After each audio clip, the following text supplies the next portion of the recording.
I invite Honorable Chief Minister to deliver the inaugural address.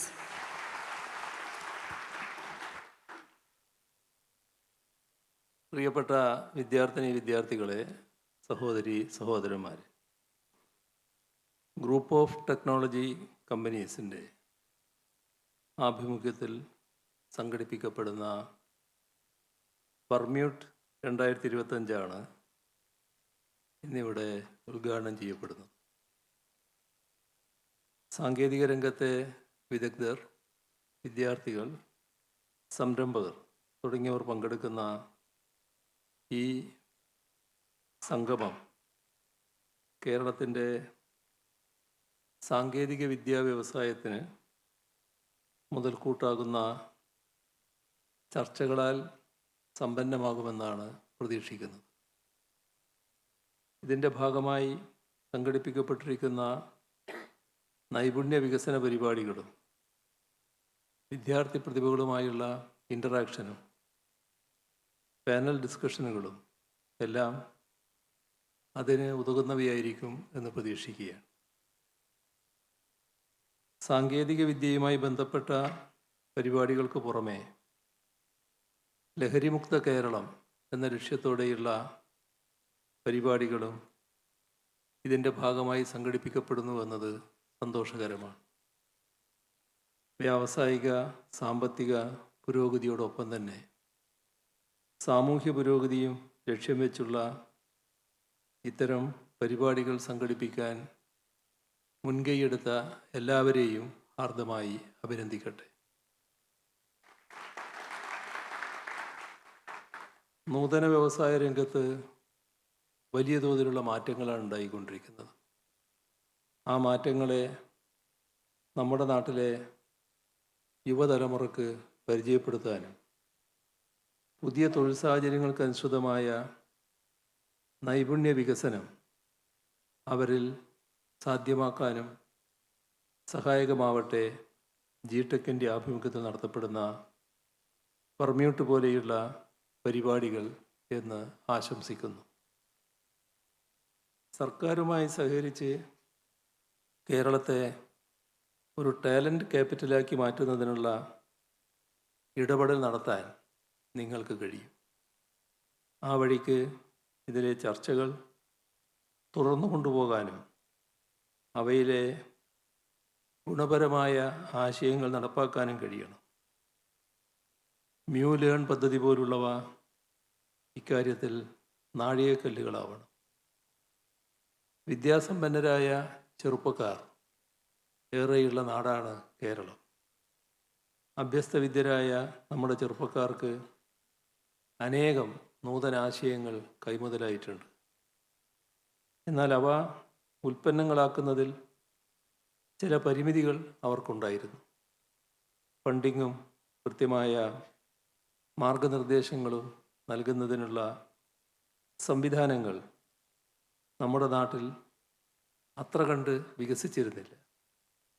അത്തരമൊരു ഘട്ടത്തിലാണ് 2016 സംസ്ഥാന സർക്കാർ ഒരു പ്രത്യേക സ്റ്റാർട്ടപ്പ് നയം തന്നെ രൂപീകരിക്കുന്നത്. ഇന്ത്യയിൽ ആദ്യമായാണ് ഒരു സംസ്ഥാനം അത്തരത്തിലൊരു നയം രൂപീകരിച്ചത്.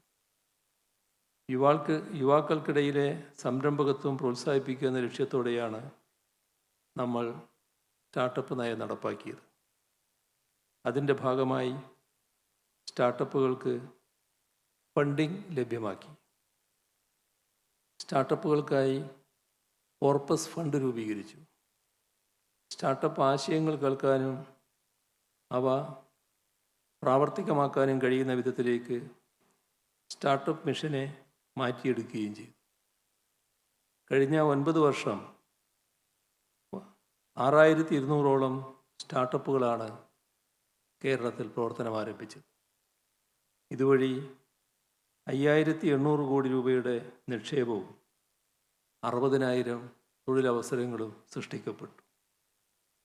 സ്റ്റാർട്ടപ്പുകളുടെ എണ്ണത്തിൽ വർധനവുണ്ടാവുക മാത്രമല്ല ചെയ്തത്, ഈ മേഖലയിൽ അനേകം നേട്ടങ്ങൾ നമുക്ക് കൈവരിക്കാനായി. ഇന്ന് രാജ്യത്തെ ഏറ്റവും മികച്ച സ്റ്റാർട്ടപ്പ് സൗഹൃദാന്തരീക്ഷം നിലനിൽക്കുന്ന സംസ്ഥാനങ്ങളിൽ ഒന്നാണ് കേരളം.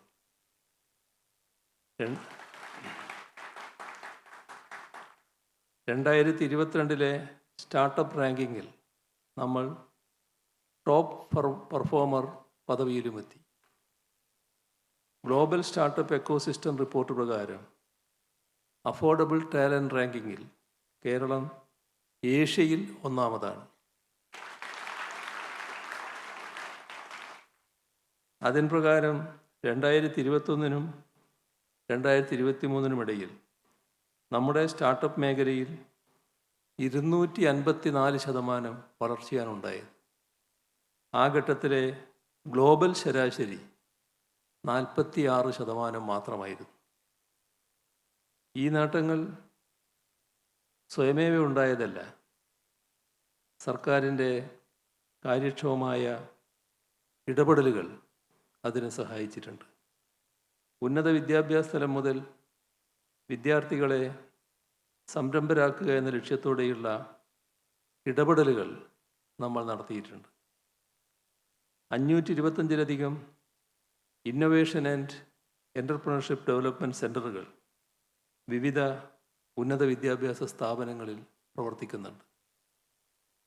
ഇതിനു പുറമെ ഇന്ത്യയിലെ ആദ്യത്തെ സൂപ്പർ ഫാബ് ലാബ് സ്ഥാപിക്കപ്പെട്ടത് കേരളത്തിലാണ്. ഇത്തരത്തിൽ 22 എണ്ണമാണ് ഇപ്പോൾ കേരളത്തിൽ പ്രവർത്തിച്ചു വരുന്നത്. സ്റ്റാർട്ടപ്പ് സംരംഭകർക്ക് സ്റ്റാർട്ടപ്പ് ഡിസൈൻ നടത്തുന്നതിന് ഉപകരിക്കുന്നവയാണ് ഈ ഫാബ് ലാബുകൾ. കൊച്ചിയിൽ പ്രവർത്തിക്കുന്ന ഇൻ്റഗ്രേറ്റഡ് സ്റ്റാർട്ടപ്പ് കോംപ്ലക്സിൽ മാത്രം 1,80,000 ചതുരശ്രടി വലിപ്പമുള്ള ഇൻക്യുബേഷൻ ഫെസിലിറ്റിയുണ്ട്. ഇതിനു പുറമെ ഹഡിൽ ഗ്ലോബൽ പോലെയുള്ള ആഗോള ഉച്ചകോടികൾ സംഘടിപ്പിച്ചുകൊണ്ട് നമ്മൾ സ്റ്റാർട്ടപ്പുകൾക്ക് വളരാൻ വേണ്ട സാഹചര്യം ഒരുക്കുന്നുണ്ട്. വിദേശ വിപണിയിലേക്ക് സ്റ്റാർട്ടപ്പുകളുടെ പ്രവേശനം സുഗമമാക്കുക എന്ന ലക്ഷ്യത്തോടെ സ്റ്റാർട്ടപ്പ് ഇൻഫിനിറ്റി കേന്ദ്രങ്ങൾക്ക് തുടക്കം കുറിച്ചിട്ടുണ്ട്. അന്താരാഷ്ട്ര തലത്തിൽ സ്റ്റാർട്ടപ്പുകൾക്ക് അവസരം നേടിക്കൊടുക്കുന്നതിന് ഇൻ്റർനാഷണൽ എക്സ്പോഷർ പ്രോഗ്രാമും നടത്തുന്നുണ്ട്. തിരുവനന്തപുരത്ത് ടെക്നോസിറ്റിയിൽ 5 ലക്ഷം ചതുരശ്രടി വിസ്തീർണത്തിൽ ഒരുങ്ങുന്ന എമർജിംഗ് ടെക്നോളജി ഹബ്ബ് സ്റ്റാർട്ടപ്പുകളെ പ്രോത്സാഹിപ്പിക്കുക എന്ന ലക്ഷ്യത്തോടെയാണ് സ്ഥാപിക്കപ്പെടുന്നത്. എത്ര കാര്യക്ഷമമായിട്ടാണ് സ്റ്റാർട്ടപ്പുകളുടെ മേഖലയിൽ കേരളം ഇടപെടുന്നത് എന്നത് വ്യക്തമാക്കാനാണ് ഇതെല്ലാം വിശദീകരിച്ചത്. സ്റ്റാർട്ടപ്പ് രംഗത്ത് നാം കൈവരിച്ച നേട്ടങ്ങളിൽ ഊന്നി നിന്നുകൊണ്ട് യുവാക്കൾക്ക് തങ്ങളുടെ നൂതനാശയങ്ങളെ ഉൽപ്പന്നങ്ങളാക്കി മാറ്റാൻ കഴിയണം. അതിനുതകുന്ന എല്ലാവിധ പിന്തുണയും ഉറപ്പാക്കാൻ ജിടെക്കിന് കഴിയുമെന്നാണ് പ്രതീക്ഷിക്കുന്നത്. സമാനമായ ഇടപെടലുകൾ IT മേഖലയിലും നടത്തുകയാണ്. നമ്മുടെ IT കയറ്റുമതിയിൽ കഴിഞ്ഞ 8.5 വർഷം കൊണ്ട് 3 ഇരട്ടിയോളം വർധനവ് ഉണ്ടായിരിക്കുകയാണ്. 34,000 കോടിയിൽ നിന്ന് 90,000 കോടിയിലധികം രൂപയിലേക്ക് IT കയറ്റുമതി വർദ്ധിച്ചു. സംസ്ഥാനത്തെ IT പാർക്കുകളിലെ ജീവനക്കാരുടെ എണ്ണത്തിലും ഇരട്ടിയോളം വർധനവുണ്ടായിരിക്കുന്നു. 2016 78,000 പേർ തൊഴിലെടുത്തിരുന്നിടത്ത് ഇപ്പോൾ 1.5 ലക്ഷത്തോളം ജീവനക്കാരുണ്ട്. കേരളത്തിലെ ചെറുപ്പക്കാർ എത്രമാത്രം കഴിവുള്ളവരാണ് എന്ന് വ്യക്തമാക്കുന്നതാണ് സ്റ്റാർട്ടപ്പ് IT മേഖലകളിലെ നമ്മുടെ വളർച്ച. അവരെ കൂടുതൽ കഴിവുറ്റവരാക്കാൻ ജിടെക് പോലെയുള്ള സംഘടനകൾക്കും പെർമ്യൂട്ട് പോലെയുള്ള പരിപാടികൾക്കും കഴിയണം. നമ്മുടെ യുവതലമുറയുടെ കഴിവുകളെ കേരളത്തിൻ്റെ പൊതുവായ വളർച്ചയ്ക്ക് എങ്ങനെ പ്രയോജനപ്പെടുത്താം എന്ന തരത്തിലുള്ള ആലോചനകളാണ് ഈ ഘട്ടത്തിൽ അനിവാര്യമായിട്ടുള്ളത്. നിർമ്മിത ബുദ്ധിയുടെ കാലഘട്ടത്തിൽ അതിനനുസരിച്ചുള്ള പ്രവർത്തനങ്ങൾ കൂടി നാം ഏറ്റെടുക്കേണ്ടതുണ്ട്. ശ്രീ വി കെ മാത്യൂസ് അതുമായി ബന്ധപ്പെട്ട ചില ആശങ്കകൾ ഇവിടെ പങ്കുവച്ചിട്ടുണ്ട്.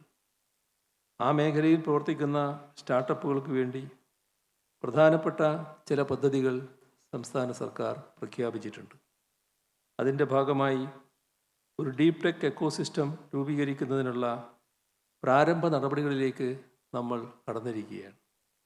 ദേശീയ തലത്തിൽ ഒരു ഏജൻറ്റിക് ഹാക്കത്തോൺ സംഘടിപ്പിക്കാൻ സംസ്ഥാനം ഒരുങ്ങുകയാണ്. ഇന്ത്യയിലെ ആദ്യത്തെ ജെൻ AI കോൺക്ലേവിനും റോബോട്ടിക് റൗണ്ട് ടേബിൾ കോൺഫറൻസിനും കേരളം സാക്ഷ്യം വഹിച്ചത് കുറച്ച് നാളുകൾക്ക് മുൻപാണ്. അതിൻ്റെ എല്ലാം തുടർച്ച ഉറപ്പാക്കി അതിനൂതന മേഖലകളിലേക്ക് നമുക്ക് മുന്നേറേണ്ടതുണ്ട്. അതിന് നിങ്ങളേവരുടെയും സഹകരണവും പിന്തുണയും അനിവാര്യമാണെന്ന് ഈ ഘട്ടത്തിൽ ഓർമ്മിപ്പിക്കട്ടെ. സ്റ്റാർട്ടപ്പ് IT മേഖലകളിൽ എന്ന പോലെ വ്യവസായ രംഗത്തും കേരളം ഇപ്പോൾ മുന്നേറുകയാണ്. ഈസ് ഓഫ് ഡൂയിങ് ബിസിനസ് റാങ്കിങ്ങിൽ കേരളം രാജ്യത്തിൻ്റെ മുൻപന്തിയിലാണ്. ഈ കഴിഞ്ഞ മാസം നടന്ന ആഗോള നിക്ഷേപക സംഗമത്തിൽ 1.5 ലക്ഷം കോടിയിൽ പരം രൂപയുടെ നിക്ഷേപ താൽപ്പര്യ പത്രങ്ങളാണ് ഒപ്പുവെക്കപ്പെട്ടത്. പല പരിമിതികളെയും എതിർപ്പുകളെയും വ്യാജ പ്രചരണങ്ങളെയും ഒക്കെ മറികടന്നുകൊണ്ടാണ് അഭിമാനകരമായ നേട്ടത്തിലേക്ക് നാം എത്തിച്ചേർന്നിരിക്കുന്നത്. കേരളത്തിൻ്റെ വ്യവസായ സൗഹൃദാന്തരീക്ഷം എത്രത്തോളം മെച്ചപ്പെട്ടതാണ് എന്ന് വ്യക്തമാക്കുന്നതാണ് ഇതൊക്കെ. ഇപ്പോൾ കേരളം വ്യവസായ സൗഹൃദമല്ല എന്ന് പ്രചരിപ്പിക്കാൻ പണ്ട് പ്രചരിപ്പിച്ചവർക്ക് അതേപോലെ കഴിയാത്ത അവസ്ഥയുണ്ടായിരിക്കുകയാണ്. കേരളത്തിൻ്റെ വ്യാവസായിക അന്തരീക്ഷം ഏറ്റവും നന്നായി മനസ്സിലാക്കി ഇവിടെ തന്നെ നിക്ഷേപിച്ച് ലോകമാകെ അറിയപ്പെട്ട ഒരു സംരംഭത്തിന് നേതൃത്വം നൽകിയ ശ്രീ വി കെ മാത്യൂസ് തന്നെയാണ് ഈ ജിടെക്കിനും നേതൃത്വം നൽകുന്നത്. അദ്ദേഹത്തിൻ്റെ ജീവിതാനുഭവം കേരളത്തിൻ്റെ വ്യാവസായിക സൗഹൃദാന്തരീക്ഷത്തിനുള്ള സാക്ഷ്യപത്രം കൂടിയാണ്.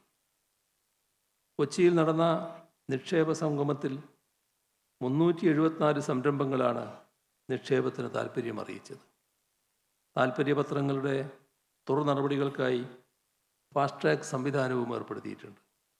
ആ സംഗമത്തിൽ തന്നെ 24 IT കമ്പനികൾ കേരളത്തിലെ തങ്ങളുടെ പ്രവർത്തനം വിപുലീകരിക്കും എന്നറിയിച്ചിട്ടുണ്ട്. അവയിലൂടെ മാത്രം 8,500 കോടി രൂപയുടെ നിക്ഷേപം ഉണ്ടാവുകയും 60,000 തൊഴിലവസരങ്ങൾ സൃഷ്ടിക്കപ്പെടുകയും ചെയ്യും. കേരളത്തിൻ്റെ നിക്ഷേപ സൗഹൃദാന്തരീക്ഷം ഇനിയും മെച്ചപ്പെടുത്തുന്നതിനുള്ള നടപടികളുമായാണ് സംസ്ഥാന സർക്കാർ മുന്നോട്ട് പോകുന്നത്. അടിസ്ഥാന സൗകര്യ വികസനം, കണക്ടിവിറ്റി, IT കോറിഡോറിൻ്റെ നിർമ്മാണം, വ്യവസായ പാർക്കുകൾ, സ്വകാര്യ വ്യവസായ എസ്റ്റേറ്റുകൾ, ക്യാമ്പസ് ഇൻഡസ്ട്രിയൽ പാർക്കുകൾ ഇവയെല്ലാം ഇത്തരത്തിലുള്ള ഇടപെടലുകളാണ്. കേരളത്തിലുണ്ടാകുന്ന സംരംഭങ്ങളിലധികവും സേവന മേഖലയിൽ പ്രവർത്തിക്കുന്നവയാണ്. മാനുഫാക്ചറിംഗ് മേഖലയിൽ കൂടി മുന്നേറാൻ നമുക്ക് കഴിയേണ്ടതുണ്ട്. മൈക്രോ ചിപ്പുകളുടെ നിർമ്മാണത്തിലടക്കം ഉണ്ടായിക്കൊണ്ടിരിക്കുന്ന ചടുലമായ മാറ്റങ്ങളെ നമ്മുടെ സാങ്കേതിക വിദ്യാ വ്യവസായത്തിലേക്ക് സന്നിവേശിപ്പിക്കാനും ടെക് ഡിവൈസസ് മാനുഫാക്ചറിങ്ങിൽ മുന്നേറാനും നമുക്ക് കഴിയണം. ഇക്കാര്യങ്ങളിൽ കൂടി ജിടെക് ശ്രദ്ധ കേന്ദ്രീകരിക്കും എന്ന് പ്രതീക്ഷിച്ചുകൊണ്ട് പെർമ്യൂട്ട് 2025 ഉദ്ഘാടനം സന്തോഷപൂർവ്വം നിർവഹിച്ചതായി അറിയിച്ചുകൊണ്ട് അവസാനിപ്പിക്കുന്നു. നിങ്ങൾക്കെൻ്റെ സ്നേഹാഭിവാദനം.